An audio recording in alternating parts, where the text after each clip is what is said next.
Barashada Ingiriiska aad ayay u fududahay, laakiin dadkeena Soomaaliyeed ayay la tahay inaysan baran karin luqadda Ingiriiska ama luqado kale sababo soo socda. Inaysan waqti badan siin waxa ay baranayaan, inaysan joogteen barashada luqadda maadaama ay xiiso weyn ka tahay. Juhdi badan kuma bixiyaan ka dhabaynta hadafkooda. Waa buugga marka ay cashar ku soo qoraan meel ay iska dhigaan, marka ay iskuulka u socdaanna horay ayay u sii qaataan. Waxaan ognahay wax walba oo la bilaabaa way adag tahay inaad dhammaystirto, waayo waxaad kala kulmaysaa caqabado badan oo ay ka mid yihiin xagga qarashka, xagga waqtiga, barashada maadada oo kugu adkaata. Hadda waxaad isweydiinaysaa sideen ku xallin karaa arrimahaas kuna baran karaa luqadda Ingiriiska, iskuulkeen galaa, sidoo kale jaamacadeen galaa.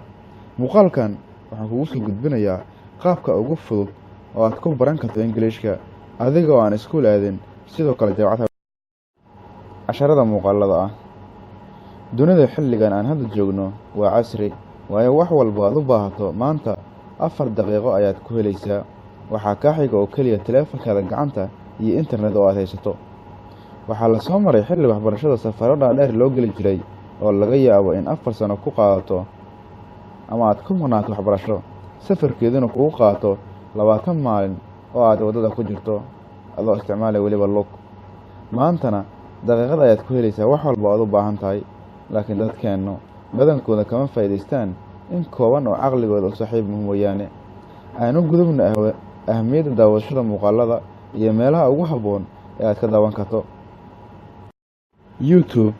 Shirkadda YouTube waxaa boggeeda ka helaysaa malaayiin kanaal oo aad ka baran karto Ingiriiska. Weliba waxaad ka helaysaa heerka aad doonaysid, bilow, dhexdhexaad, dhammaystir, kii aad doonaysid. Waxaad isweydiinaysaa oo English waayee iyo af Soomaali iigu sharaxaya. Taasi waa aragti qaldan oo kaa dhadhacsan, waayo haddii aad mar walba af Soomaali raadiso wax ma baranaysid. Aan kuu sharaxo sida aad ku baranaysid. Muuqaaladu waa cartoons ama waxyaabo la mid ah. Waxa uu ku hadlayo ficil ahaan ayuu u muujinayaa, qoraalkana wuu ku qoran yahay oo waad arkaysaa qaabka uu u qoran yahay. Waxa uu ku hadlayana sidaa darteed haddii aad ficil ahaan u daawatay, dhawaaqana fahantay, qaabka loo qorana baratay, maxay tahay waxa ku dhiman? Waa inaad ku celceliso, aadna isticmaashid xaalad walba oo kusoo wajahda. Linkiyada casharadaas ama kanaaladaas waxaad ka helaysaa qaybta hoose description-ka. Daawashada aflaanta leh waxaa la yidhaahdaa subtitles, qoraa. Adinku ereyga af Soomaali u keena. Aniga qoraa baan ugu magac daray, waayo waxa uu qofku ku dhawaaqayo ayuu qoraa. Marka qoraa ayaan ugu wanqalay. Qofkii daawada muuqaalkan ama hadda daawanaya oo ereyga u haya macno kale, fadlan ha igu soo qoro qaybta commentiga. Daawashada muuqaaladaas waxay kaa caawinayaan inaad la qabsato ku dhawaaqidda ereyada iyo inaad isku daydid inaad ku hadasho.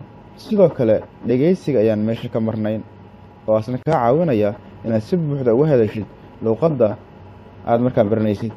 Waxaadna dhegeysan kartaa idaacadaha ku baxa afka Ingiriiska sida BBC-da oo inta badan Soomaaliya laga dhegeysto.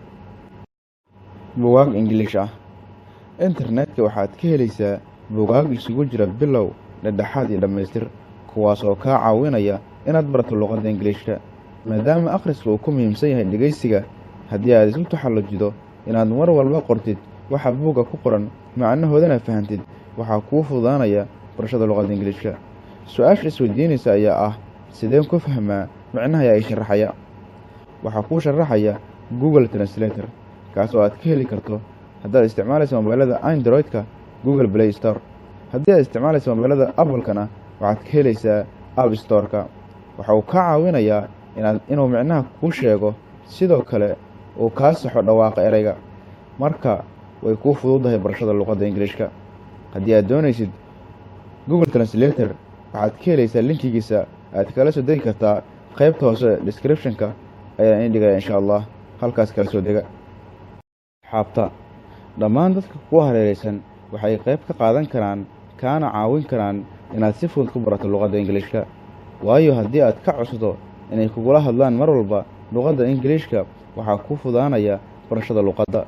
Haddii aadan lahayn asxaab ku hadasha luqadda, waxaad asxaab ka raadisaa internetka. Dad ka soo jeeda waddamo kale ee asxaab noqon kartaa. haba ugu badnaato Facebook. Isku day inaad la sheekaysato oo isfahantaan. Waan ogahay inay kugu adag tahay inaad fahanto hadal qof yaqaana luqadda adiga oo bilow ah, laakiin wax walba waxay u baahan yihiin dadaal dheeri ah.